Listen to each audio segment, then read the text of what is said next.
Devotion. It has been said in Bhakti Shastra, Bhaktir Bhagavato Seva Bhakti Prema Swarupini Bhaktir Ánandạmúrti Bhakti Bhaktasya Jivanam. What is meant by Bhakti? The word Bhakti has been derived from the root verb bhaj by adding the suffix ktin. Bhaj means to call with devotion, that is, to call the Lord with utmost devotion, taking him to be everything of one's life is bhakti. In other words, bhakti is to move towards him after withdrawing all the expressions of one's mind. Now, what is Shastra? Shasanat tarayet yastusa Shastra parikirtita. That which governs or disciplines for liberation or all-round salvation is Shastra. In the case where the parents govern their children only for the sake of governing, when the children grow up and realize this, they begin to disobey them. But where the discipline and control is aimed at salvation or liberation, that discipline is the discipline of Shastra. And what is Bhagavan?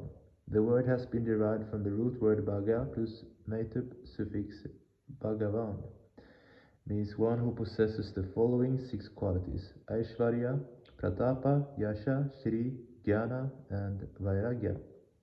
Aishvarya means occult power, which in Sanskrit is also known as Vibhuti. Vibhuti has 2 meanings: Ash and occult powers. Ash and occult powers. Here, occult powers are 8 in number, namely Anima, Mahima, Lagima, Prapti, Prakamya, Vashishtva, Ishvaratva, and Antarya Mitva. In the English language, Aishvarya is known as occult power. That is, that which is acquired by a cult is occult. Pratapa, he establishes himself by his own power. Those who are not dharmikas get scared by his power, and those who are dharmikas find supreme protection in him. Yasha, by his advent, 2 things happen simultaneously. On the one hand, he gets staunch supporters, and on the other hand, sworn enemies. The whole human society gets clearly divided into 2 camps: moralists and immoralists, the bad elements. Everyone has to join either of the 2 camps, and complete polarization takes place. If one is the North Pole, the other one is the South Pole. He is crowned with success and glory, and at the same time faces bitter criticism and infamy. This happened to Lord Shiva and Lord Krishna. Also, during their time, the whole society got divided into 2 camps, the moralists and the immoralists. Remember always, dharmic people are ultimately bound to be victorious. Shrii. Shrii means attraction, the sweet touch of attraction. This word is made up of Sha, Ra, and I. Sha is the acoustic root of the mutative force. Ra is the acoustic root of the actional faculty. I denotes feminine gender. Here, hence, Shrii means one who possesses the actional faculty of the mutative force. Jnana. Jnana means knowledge of the self. The knowledge of the self is the real knowledge. All other forms of knowledge are not knowledge at all. Rather, they are only shadows of knowledge. There is absence of true knowledge. This knowledge of the self can't be obtained from study of books, but can be acquired by merging all one's desires into him, as he is knowledge incarnate and knowledge personified.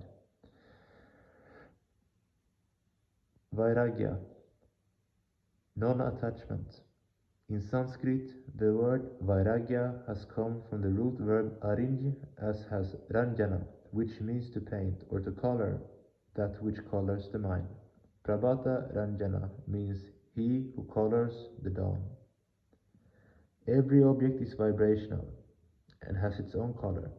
Due to the particular color of an object, your mind gets attracted to it. So you should not be attracted to the color of any object. So it has been said, Bhaktir Bhagavato Seva, devotion is service to Bhagavat or Bhagavan. Here Bhagavan means he who was Bhaga, that is, he who embodies all the above mentioned 6 qualities. Bhakti is service to Bhagavan. Bhakti prema swarupini, that is, devotion is pure love. Bhaktir Ánandạmúrti, the only desire of devotees is to give pleasure to Bhagavan. Bhakti bhaktasya jivanam, devotion is the life of devotees. Just as a fish cannot live without water, devotees cannot survive without devotion. Devotion is the essence, the very source of life. What is then the most precious thing in human life? It is devotion. If one has gotten devotion, one has gotten everything, and nothing remains unrealized. Devotees have to serve the Lord. Now what is the true service? To serve His creation is the real service. In common practice, we see that the parents are pleased when their sons or daughters are served. Similarly, the simplest and easiest way to please me, capital M, is to serve humanity. Forget whatever you were in the past or whatever you did in the past, and from this auspicious moment on, dedicate yourself to the service of humanity. Patna, 1st of September 1978. End of discourse.